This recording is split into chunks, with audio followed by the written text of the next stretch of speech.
Nós vamos fazer uma leitura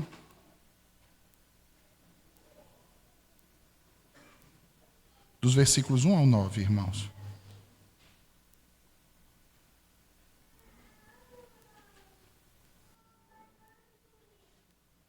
Marcos 14, versículos 1 ao 9.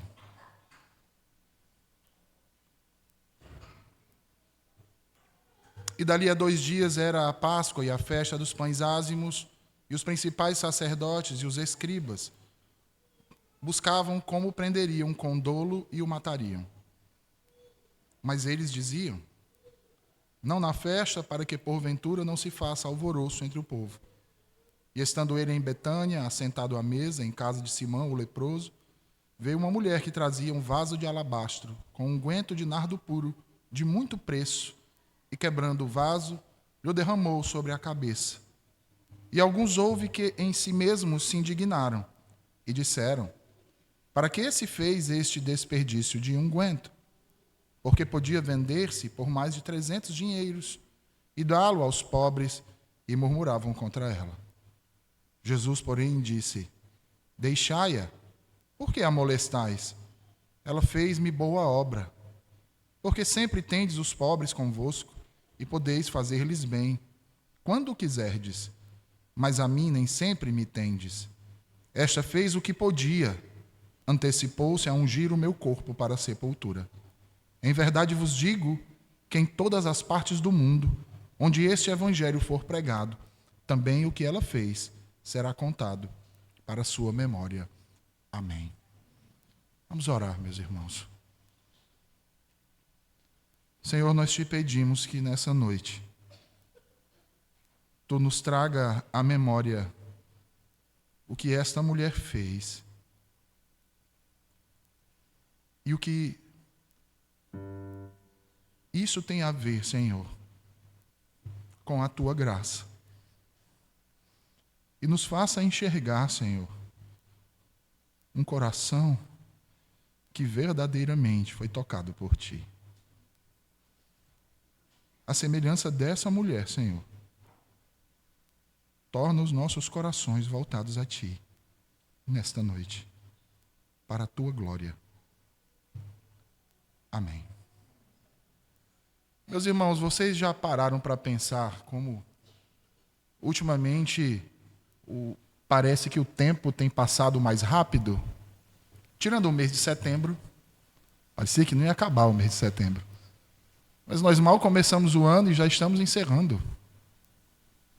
Nem parece que tem pouco mais de 1 ano e 3 meses que eu me mudei para João Pessoa. O tempo passa muito rápido. Notem que tudo tem acontecido tão rápido, irmãos, que quando a gente vê, muita coisa já ficou para trás. Muitas pessoas entraram nas nossas vidas, saíram das nossas vidas. Algumas permaneceram, outras simplesmente desapareceram. O tempo tem corrido de nós. E nós temos corrido atrás do tempo.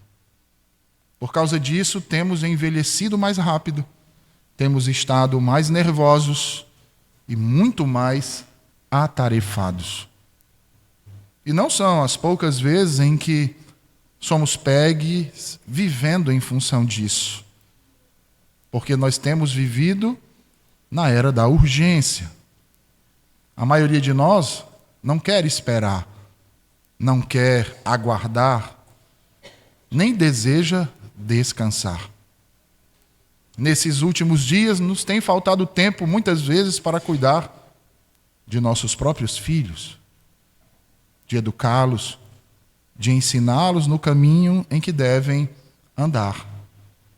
E digo isso não apenas naquilo que tange a esfera da religião, mas em todas as esferas que cercam a vida humana, dos meios sociáveis que o Senhor nos colocou. São poucos os pais que priorizam a educação de seus filhos. Eu louvo ao Senhor que nesta igreja tenhamos muitas famílias que se preocupem com isso. Mas, infelizmente, essa não é a realidade na maioria das igrejas. A maioria os entrega para serem ensinados por outros, que na maioria das vezes sequer temem a Deus e ainda acham que não há problema nisso. Tem faltado tempo para cuidar da nossa casa. Tem faltado tempo para cuidar da nossa família. Será que, como os ímpios, temos dedicado mais tempo em ter do que tempo em ser?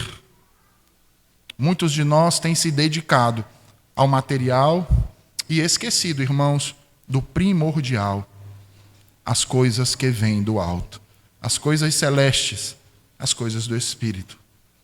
E é por causa dessas prioridades que muitos têm deixado, por exemplo, de serem frequentes aos cultos, têm deixado de adorar a Deus como se deve, achando que isso pode ser feito através de uma rede social ou de uma TV. Tem gente que diz até que está congregando numa igreja virtual e sendo pastoreado por um pastor dos Estados Unidos ou da Europa.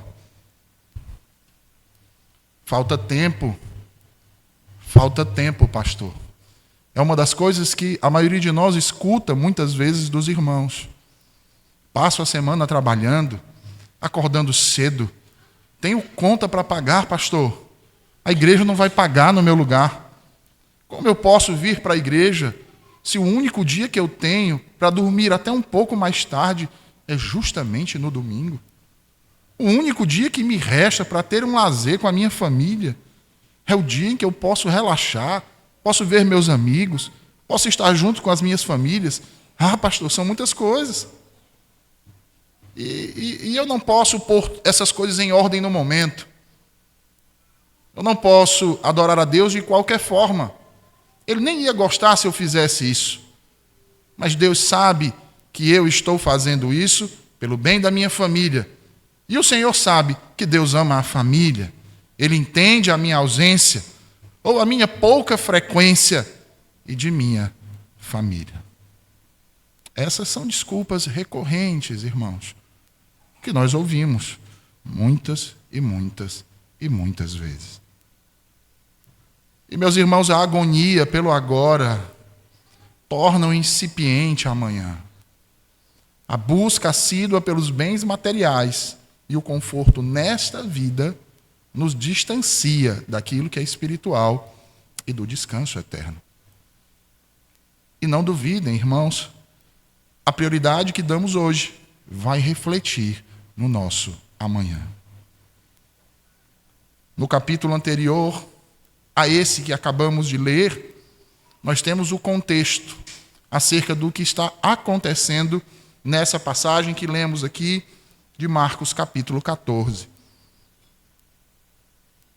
Nós temos aqui, no capítulo anterior, o relato por parte de Marcos, que Jesus estava no templo, e de lá ele saiu e foi para o Monte das Oliveiras, onde passou ali a ensinar os seus discípulos sobre as últimas coisas que haveriam de acontecer. Ali o Senhor Jesus proferiu então aos seus discípulos o chamado sermão escatológico. E através de sua proclamação, ele passou a ensiná-los a observar os sinais que apontariam para a sua segunda vinda. O destino que teria Jerusalém e toda a cristandade que nascia a partir de sua ressurreição. Falsos mestres, guerras, rumores de guerras, terremotos, perseguição aos remanescentes fiéis e à sã doutrina, tempos de desolação e incredulidade tal, que os dias teriam que ser abreviados. Por fim, Jesus conclui seu sermão, enfatizando a preparação, o trabalho e a vigilância de seus discípulos para que o dono da casa, ao voltar, não os achasse dormindo. E é exatamente nesse ponto que se encerra o capítulo 13 de Marcos e começa o capítulo 14, que nós acabamos de ler, cujos primeiros versos nos dizem, volte aí seus olhos para a Escritura e veja novamente o que diz o Senhor. Dali a 2 dias era a Páscoa e a festa dos pães asmos. e os principais sacerdotes e os escribas procuravam como prenderiam a traição e o matariam. Irmãos, eu peço um pouco de paciência, porque eu estou tossindo bastante, eu vou precisar beber bastante água. Paciência com as constantes pausas. E por falar mais baixo hoje. Os irmãos já sabem que eu não sou de falar muito baixo, né? Mas hoje é necessário, irmãos. Vejam, irmãos, o versículo de número 1 fala da festa da Páscoa. A festa da Páscoa era uma das principais festas do povo judeu. Para se ter uma ideia, durante a Páscoa, a população em Jerusalém quintuplicava o seu volume. No contexto em que se encontrava a nação de Israel, ocupada por Roma, o que existia era um verdadeiro dualismo num período de festas tão importantes e tão grandiosas. Alegria de um lado para o povo judeu e terror no outro lado para os prelados romanos. E sendo assim, o texto nos diz que os principais sacerdotes se reuniram e passaram a planejar uma forma de prender Jesus traiçoeiramente, para então poderem matá-lo. Mas eles queriam fazer isso depois da Páscoa. Veja aí o que diz o versículo 2. Pois diziam, não durante a festa, para que não haja tumulto entre o povo. Eles tinham receio de que, ao prender Jesus, houvesse uma revolta popular e isso lhes perturbava o juízo. Ao lermos o texto paralelo que se encontra em Mateus capítulo 25, nós vamos perceber que o próprio Senhor Jesus já havia alertado os seus discípulos que seria entregue nas mãos dos pecadores para ser preso e crucificado. E isso nos mostra que o poder dos homens, meus irmãos, não passa de arrogância e vaidade, porque eles pensavam estar tramando algo para pôr em prática. E Jesus já sabia muito bem o plano que eles tinham bolado e que decisão iriam tomar e que ação iriam realizar. Isso nos revela que, por mais que os homens pensem ter o poder e achem que podem manipular a história, o tempo e a vontade dos homens não passam de meros agentes, cumprindo o decreto daquele que governa soberanamente todo o universo. Então vejam, irmãos, enquanto os versículos 1 e 2 focam na trama dos líderes do templo em Jerusalém para tirar a vida de Jesus, os versículos seguintes nos mostram uma ruptura desse cenário através dessa narrativa. Da trama dos líderes religiosos de seu tempo, somos levados à mesa com Cristo em uma casa de um homem em Betânia, de um homem que aqui é chamado por Marcos de Simão. Vejam aí o versículo 3, diz assim: estando ele em Betânia, reclinado à mesa, em casa de Simão, o leproso, veio uma mulher, trazendo um vaso de alabastro, com preciosíssimo perfume de nardo puro, e quebrando o alabastro, derramou o bálsamo sobre a cabeça de Jesus. Notem que aqui, meus irmãos, Marcos começa a contar uma nova história. É um novo cenário, é uma nova cena. Para isso, ele volta, então, a alguns dias atrás na sua narrativa. Observem que ele sai da terça-feira, nos versículos 1 e 2, para o sábado anterior, quando um jantar havia sido servido em Betânia em honra de Jesus. Mas por que Marcos faz questão de voltar no tempo? Ora, ele faz isso para estabelecer um contraste aqui entre a bondade de Deus e a maldade dos homens, entre a perversidade da trama dos principais sacerdotes e escribas e fariseus e a atitude de um leproso que havia sido curado por Cristo. Vejam, de Judas, que seria o seu algoz traidor, e da mulher que o unge. A devoção sincera com a degradação hedionda. De acordo com Marcos, irmãos, estando Jesus em Betânia, ele vai então até a casa de um homem chamado Simão, apelidado de o leproso. E ali, naquele jantar, naquele dia, estavam presentes pelo menos 15 homens.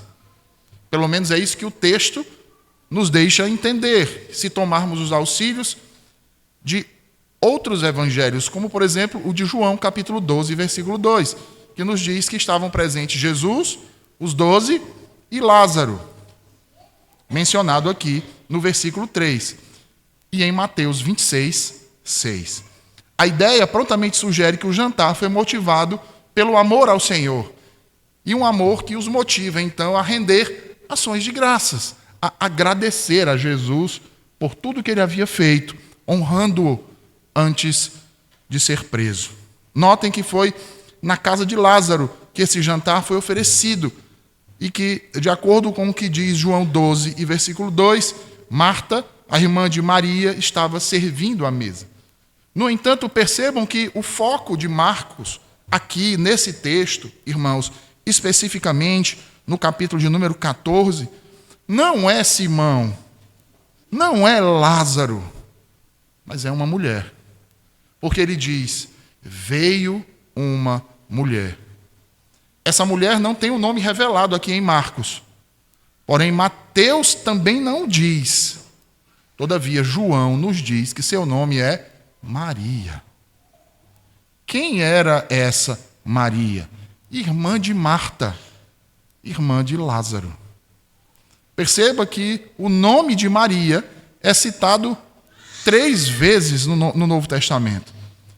E percebam que interessante, irmãos, o nome dessa mulher ser citado 3 vezes e em circunstâncias quase que idênticas. A primeira vez é citado por Lucas, capítulo 10. E se você observar, lá ele está assentada aos pés de Jesus para aprender. Lembra que até a irmã dela tenta corrigir ela e Jesus diz que ela se preocupa com muitas outras coisas, que a sua irmã Maria se preocupou com o que era melhor. A segunda vez, João 11, e lá também ela está aos pés de Jesus, chorando. A terceira e última vez que essa mulher aparece na Bíblia é aqui, irmãos. E mais uma vez ela está onde? Aos pés do Salvador. Mas agora, para lhe render ações de graças. E que grande exemplo essa mulher nos dá, irmãos. Porque essa mulher constantemente está aos pés do bom Salvador. Qual outro lugar, irmãos, pode ser melhor para nós do que este? O fato é que o testemunho que a Escritura dá de Maria tem muito a nos ensinar. Observe aí no texto que Marcos vai nos dizer que Jesus estava na casa de Simão, o leproso, reclinado à mesa, quando vem uma mulher, essa mulher Maria, até Jesus. E ela vai até ele carregando um vaso de alabastro. Alabastro era uma pedra ornamental, irmãos. Diz Mateus que esse vaso estava cheio. João diz que esse jarro continha uma grande quantidade de um extrato precioso, extremamente perfumado. Nada menos que uma libra romana, ou aproximadamente 0,34 quilogramas, do que Marcos chama de um preciosíssimo perfume de nardo puro. A essência desse perfume, nardo puro, significa dizer que ela não sofreu nenhum tipo de mistura, o que indica que fora extraído do produto do nardo, ou seja, das raízes secas da planta natural do Himalaia, e, portanto, era uma essência pura.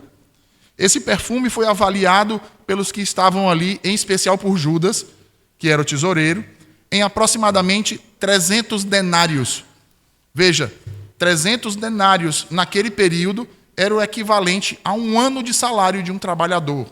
Ou seja, era muito dinheiro. A Bíblia diz que Maria não abriu o vaso. A Bíblia diz que Maria quebrou o vaso e derramou todo o perfume sobre Cristo. De acordo com Mateus e Marcos, ela derrama o perfume sobre a sua cabeça, para que se cumprisse aquilo que Davi diz no versículo 23, no versículo 5 do Salmo 23, De acordo com João, ela unge seus pés. E não há conflitos aqui, meus irmãos, pois Mateus e Marcos claramente indicam que o perfume foi derramado sobre o corpo de Jesus. E, evidentemente, havia ali o suficiente para descer por todo o seu corpo. Cabeça, barba, pescoço, ombros, até chegar aos seus pés. Era tanto perfume que a casa de Simão ficou cheia, tomada por aquela fragrância. João diz que ela escorre sobre Jesus e que Maria a enxuga os pés com os seus cabelos. Sabe o que isso quer dizer? Aquele jarro, irmãos, aponta para o coração daquela mulher. E o perfume, toda a gratidão e o amor e a devoção que ela tinha pelo seu Salvador. Toda a devoção e amor que ela tinha pelo seu Salvador. Eu não vou nem entrar no mérito, irmãos, do porquê que as mulheres guardavam aquele tipo de substância naquele período. Muitas vezes guardavam para a noite de núpcias. Os irmãos sabem a importância do casamento naquele período. Então, era algo para ser utilizado numa das noites mais importantes da vida daquela mulher. A noite em que ela se tornaria um com o seu marido. Ela se perfumaria para o seu noivo. Essa mulher pegou toda aquela substância caríssima e não titubeou com o que fazer acerca dela diante do Salvador. Diante do Salvador. Ela o quebra e derrama sobre ele. Como vocês acham que os discípulos reagiriam? Como você acha que eles reagiram diante de uma cena como aquela? Vejam aí o versículo 4. Marcos diz que eles se indignaram. Alguns entre eles diziam: para que este desperdício de bálsamo? Vejam, meus irmãos, eles ao invés de buscar um significado para aquilo, eles ao invés de observarem as expressões de Jesus e a manifestação do amor e da devoção daquela mulher, reconhecendo ali a figura do Filho do Deus vivo, do Salvador da sua alma, a quem ela devia gratidão por toda a eternidade, eles ao invés de enxergarem essas coisas, estavam preocupados com as coisas ao seu redor, estavam preocupados com as coisas que naquele momento não tinham nenhuma importância diante do que haveria de acontecer e já havia sido dito e ensinado a cada um deles. A cada um deles. A reação deles é de indignação. Mas quantas vezes não tomamos a mesma atitude que tomaram esses discípulos? Quantas vezes não ficamos indignados porque um ou outro irmão demonstra ser mais ou menos piedoso do que nós mesmos? Parece que brota um sentimento de inveja, irmãos, e de ira pecaminosa. Vejam o que eles dizem, versículo 5. Porque este perfume poderia ser vendido por mais de 300 denários e dar-se aos pobres. E murmuravam contra ela. O murmurar aqui, irmãos, fizeram chacota. E eu não duvido que tenham xingado aquela mulher. Disseram coisas, barbaridades. Deve ter dito: sua louca, que joga fora tanto dinheiro. Isso poderia ter ajudado muitos pobres, poderia ter alimentado muitas famílias, poderia ter ajudado a comprar medicação para muitos necessitados. A linguagem aqui é abrupta, irmãos, mas vívida. Não é difícil imaginar as razões que levaram Pedro a descrever de maneira tão vívida essa cena para os seus ouvintes. Marcos também. Exatamente como aconteceu. A cena marcou a memória deles, dos apóstolos. E é provavelmente dessa mesma forma que Marcos a reproduz. Os alguns aqui de Marcos, irmãos, são os discípulos de Mateus. E ao que tudo indica, parece ter sido Judas, o tesoureiro, que objetou de maneira mais incisiva, de mais veemente ter dito: esse perfume vale pelo menos 300 denários. A Bíblia diz que eles chegaram ao ponto de molestá-la. Molestá-la. Provavelmente devem ter juntado aquela mulher do chão e ter dito: sua louca, tomando ela pelo braço. E sabe o que ela fez, irmãos? Ela não se importou. Ela continuou incessantemente até que Jesus interveio. Vejam aí o versículo 6.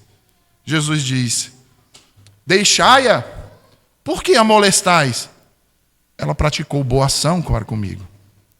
Jesus teve de intervir na situação, meus irmãos, e dizer que o que ela estava fazendo era uma boa ação para com ele. Porque tem muita gente que acha, irmãos, entre nós mesmos, que ajudar os pobres é amar a Deus. E isso é um erro. Boa ação com pobres e necessitados não vai lhe salvar do dia do juízo e do lago de fogo.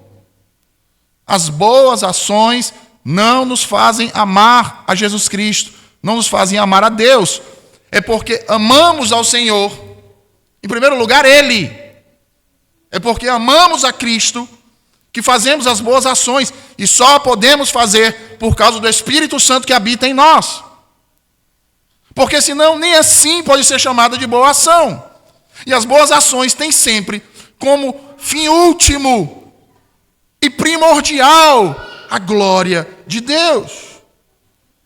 Por isso Jesus completa e diz, vejam aí o versículo 7, porque os pobres sempre os tendes convosco, e quando quiserdes podeis fazer-lhes bem, mas a mim nem sempre me tendes.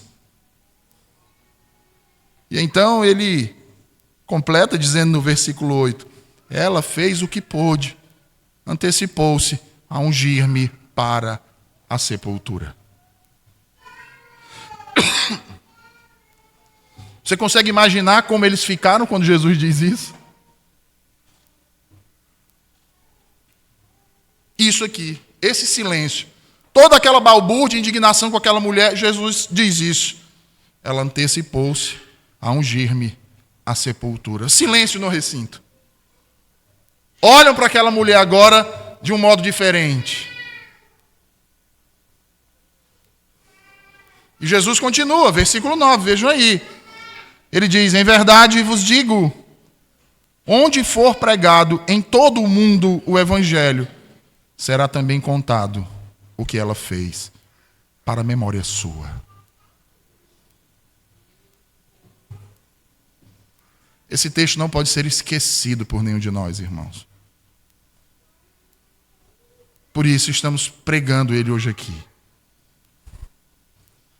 Porque o testemunho dessa mulher, e nós falávamos de testemunho pela manhã, o testemunho dessa mulher é vívido para todos nós e nos ensina muitas lições.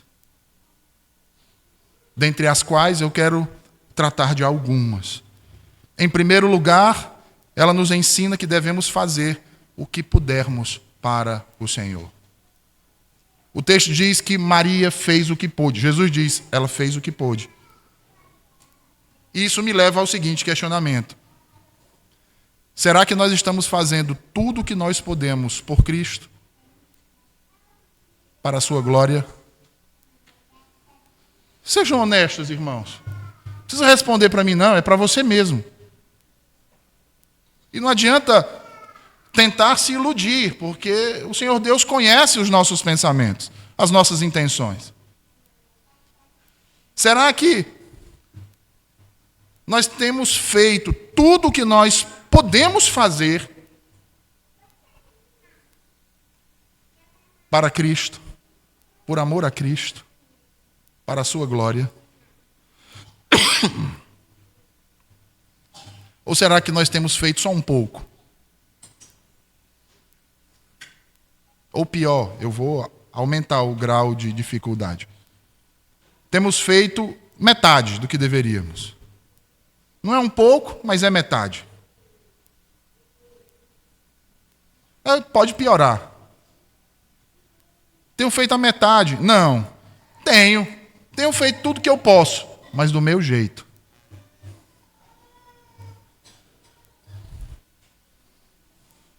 Ou será que você tem feito apenas quando dá?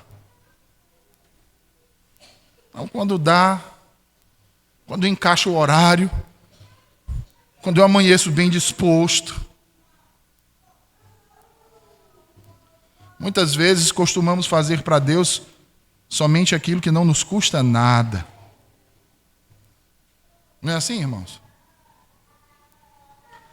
Quantas vezes não somos relapsos, descuidados, desatenciosos com as coisas de Deus? Vou usar uma coisa mínima com os nossos devocionais diários. A gente tem tempo para tudo, mas para um devocional a gente nunca tem. A gente tem disposição para tudo, menos para pegar a Bíblia e ler um capítulo por dia. A gente consegue passar 2 horas assistindo um filme, num cinema, e é incapaz de aguentar ouvir um sermão por 45 minutos. Ou a gente passa pelo Saara, aquela sede que se levanta a cada 5 segundos, ou a gente está com o cansaço de Hércules. Dá aquele sono, meu amigo, de urso, numa caverna. E gelado, então. Eu pergunto a vocês mais uma vez, irmãos. Vocês têm feito para Deus tudo o que vocês podem? Vocês têm dedicado ao Senhor seus dons, seus talentos, seus recursos? Acho que eu já falei isso aqui uma vez. A história de 2 jovens alemães, né, no século XVIII. 2 refugiados vindo da Morávia, que se estabelecem ali numa vila chamada de Herrnhut. Herrnhut significa a vigília do Senhor. Ao chegarem ali, aquela comunidade cresce, se expande, com seu zelo para Cristo. E aí os morávios escreveram uma das páginas mais nobres das missões cristãs. Mais de 266 missionários enviados a 10 países diferentes. Mais de 3.000 conversões e batismos. Todavia, nem sempre esses missionários podiam ser sustentados, como é o caso desses 2 jovens, Leonard Dober e David Nichtmann. Perdoem aí o meu alemão. Sou melhor no francês. Assim como Maria, estes 2 deram tudo o que podiam. Sabe o que foi que eles fizeram? Eles desejavam viajar à África, num navio negreiro, para testemunhar de Cristo aos escravos. Mas eles não tinham dinheiro para irem como passageiros. Então o que é que eles fazem? Se vendem como escravos, para irem junto com os escravos, anunciar a Cristo. Isso é dar tudo o que podemos ao Senhor. Maria deu tudo o que podia ao Senhor. Mas não basta dar tudo o que temos. Temos que dar o nosso melhor. E Maria certamente deu o seu melhor. No verso 3, o texto nos diz que ela quebrou o vaso e derramou toda a essência de nardo puro. Em primeiro lugar, eu chamo a atenção de vocês porque, como eu disse, o nardo ele é extraído de uma planta de origem no Himalaia. Ela vinha do Himalaia, então não existia em Israel. Era um perfume importado. Vinha lá do Nepal. Ele era recolhido no Himalaia. Dele se recolhia um óleo para perfumar. E ele chegava em Israel pelos meios de transporte que havia naquela época. Lombos de camelos.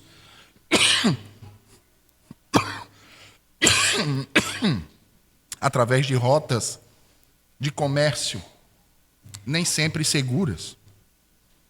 Portanto, isso o tornava extremamente caro e precioso.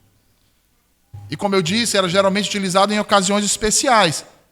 Dentre elas, a noite de núpcias da noiva com o seu marido. E o casamento para a mulher israelita era a maior bênção que ela poderia receber do Senhor. Mas esta mulher derramou até a última gota do perfume mais caro, mais raro, mais difícil, mais valioso, guardado para o dia mais feliz da sua vida, sobre Jesus. Por quê? Porque ela queria lhe dar o seu melhor. Você tem dado o seu melhor para Jesus? Sabe, irmãos, às vezes eu olho a dificuldade que alguns irmãos possuem. Dificuldades mesmo de se dedicar com o melhor do seu tempo, com o melhor daquilo que Deus lhe deu, das suas capacidades, e ficam se escusando de servir. Muitas vezes eu vejo que parece até que os pagãos se dedicam mais e melhor aos seus postes ídolos do que muitos crentes. Em Portugal, por exemplo, os fiéis chegam a caminhar mais de 200 quilômetros a pé, em peregrinação a Fátima, para pagar promessas. E o que dizer das romarias feitas a Juazeiro do Norte, lá no Ceará, a Canindé, horas a fio, no sol escaldante, passando fome, sede, tudo. Parece que eles se dedicam mais e melhor aos seus ídolos do que nós crentes ao Deus verdadeiro. Porque eles não têm dificuldade de andarem num daqueles carros por quilômetros de distância, no calor escaldante, se alimentando muitas vezes de farinha com açúcar, para irem adorar seus falsos deuses. Mas nós, às vezes, tendo carro, tendo dinheiro, tendo transporte, tendo ônibus, tendo metrô, tendo tudo para vir adorar a Deus, preferimos ficar em casa. Em casa, irmãos. Muitas vezes assistindo o jogo. Ah não, pastor, mas eu estou assistindo o culto. Você não devia estar assistindo o culto. Você devia estar cultuando ao Senhor. O Senhor não lhe convoca para assistir o culto. O Senhor lhe convoca para adorá-lo.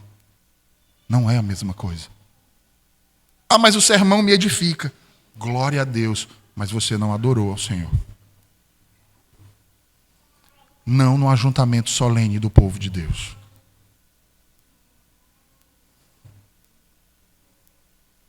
Certa vez eu ouvi um ministro dando esse exemplo, e isso me impactou muito a memória. Ele falava acerca de uma mulher que caminhava em uma determinada estrada da Índia com 2 filhos.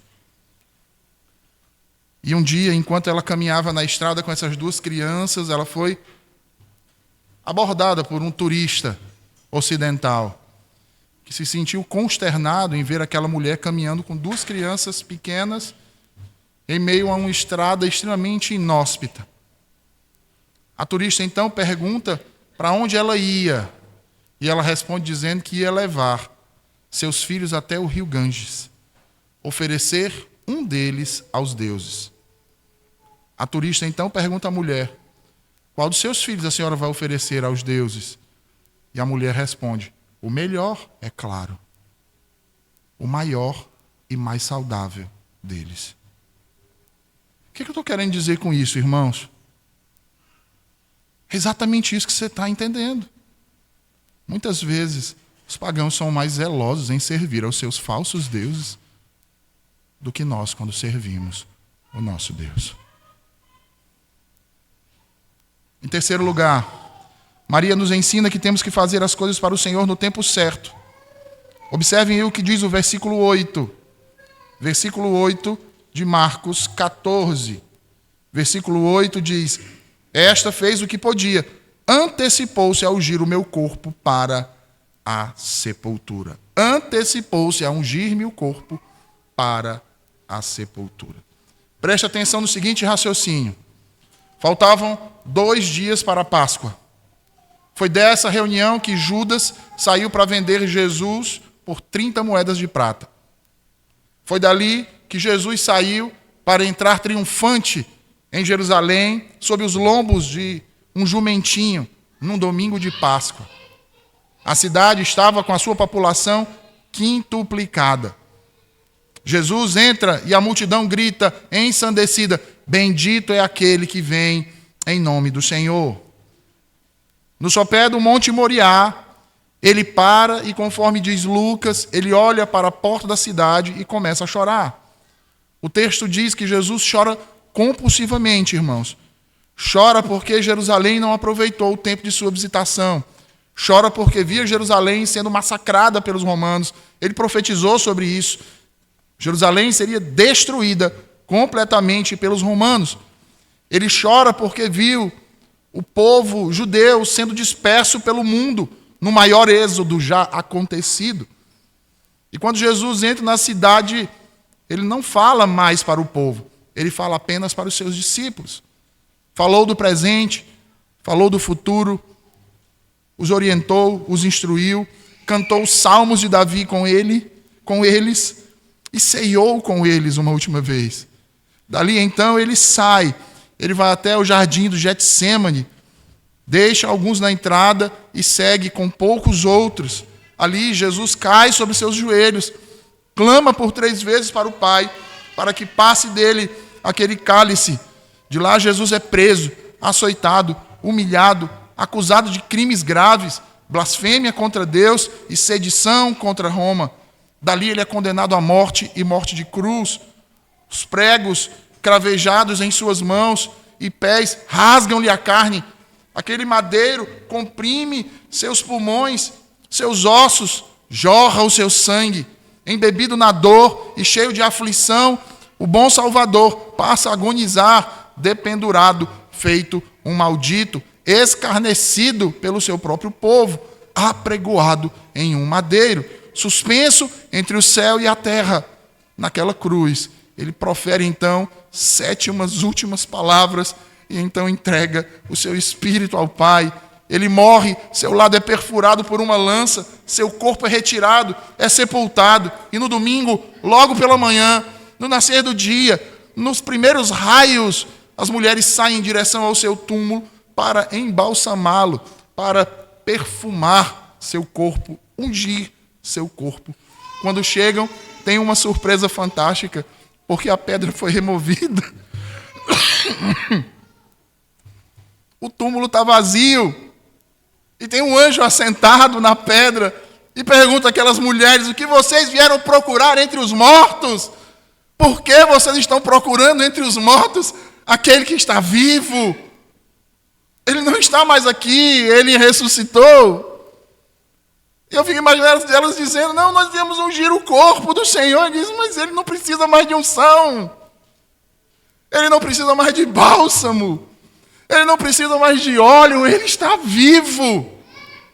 E vocês chegaram tarde demais. Tarde demais, irmãos. Vocês sabem o que é isso?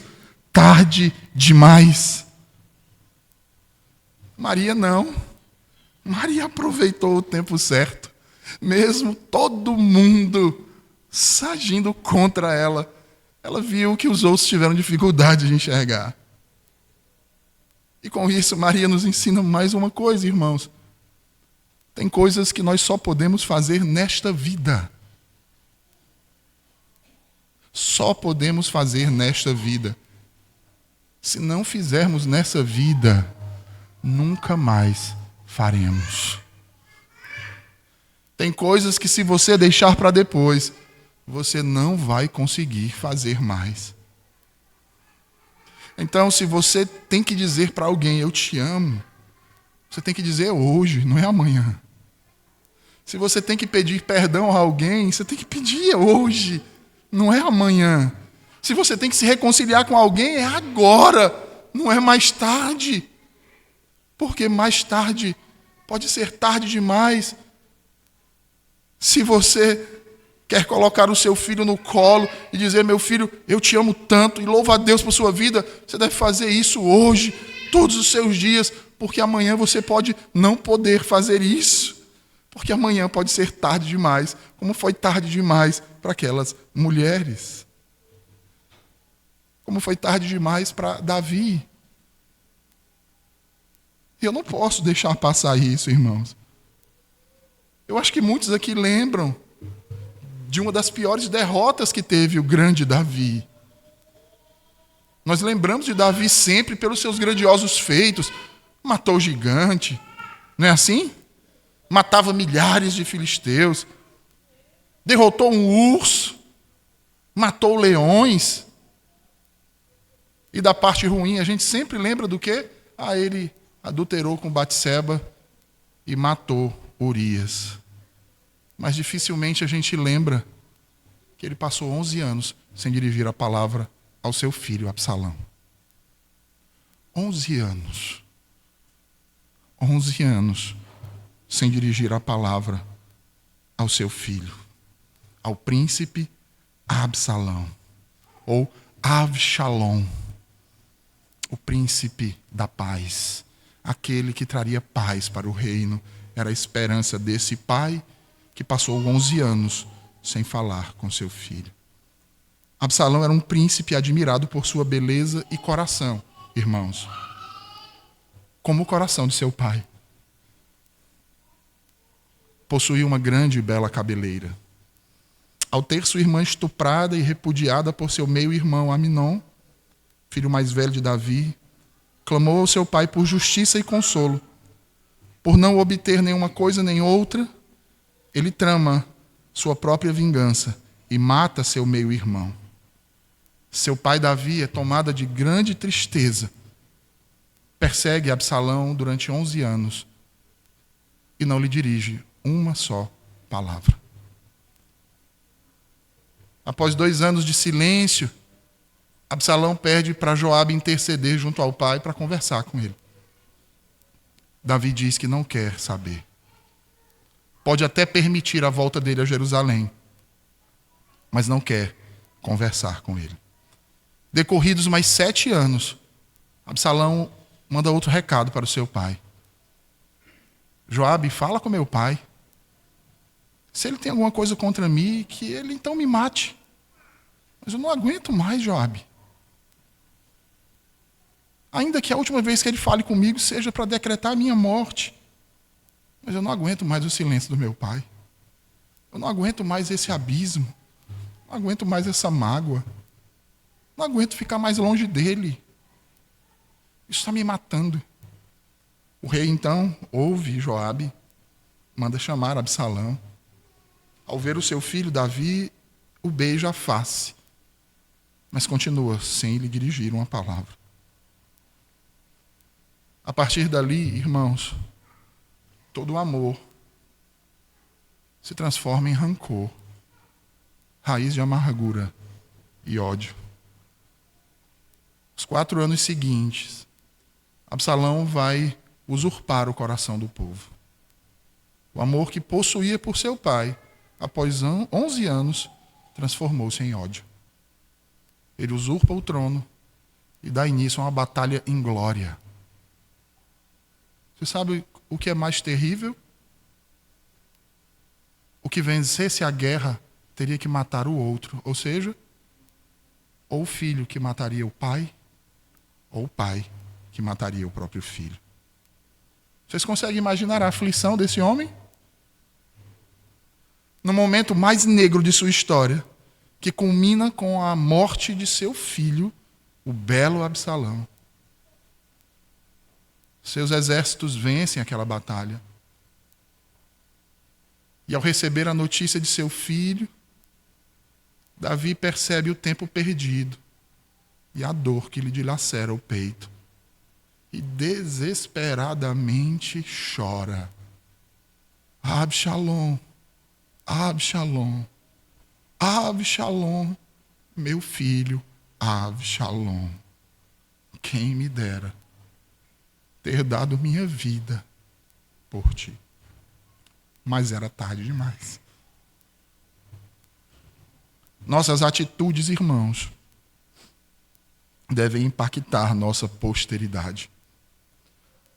Maria agiu gerando reflexos para a eternidade. Essa mulher deixou um legado. Um grande legado que muitos homens não têm. Veja aí o versículo 9. Jesus diz, onde for... Veja aí, versículo 9. Marcos 14, versículo 9. Jesus diz, em verdade vos digo que em todas as partes do mundo, onde este evangelho for pregado, também o que ela fez será contado para a sua memória. Memória. Hoje é 3 de novembro de 2024. São um pouco mais de 20 horas. Na cidade de João Pessoa, no estado da Paraíba. Na igreja presbiteriana litorânea, está sendo pregado este evangelho. E a atitude dessa mulher, 2000 anos depois, continua a nos ensinar. Você já pensou se a sua vida, as suas atitudes, deixarão algo que ensine os mais novos? Quando você morrer, que tipo de legado você vai deixar para os seus filhos? Para a sua herança? Seus netos, bisnetos. Você já parou para pensar nisso? Como você quer ser lembrado por eles? Vocês querem que eles olhem para vocês e digam: meu pai, ou meu avô, ou meu bisavô, foi um homem rico, teve muitas propriedades, era um homem firme, cheio de convicção e um cristão. Ponto.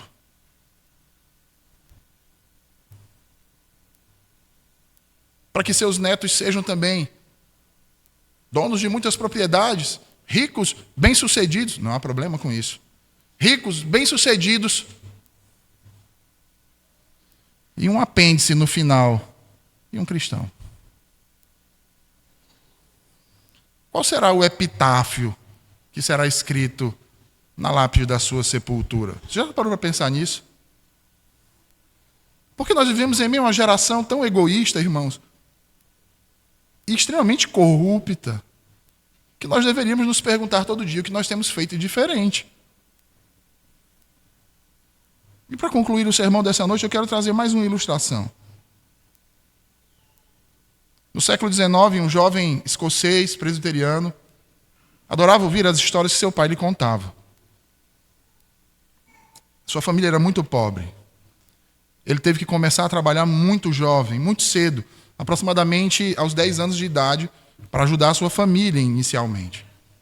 Aos 16 anos, aquele menino foi promovido a tecelão na fábrica de algodão que ele trabalhava. Ele recebe uma promoção com muita alegria, porque ele tinha um sonho de plantar igrejas, de ser um missionário.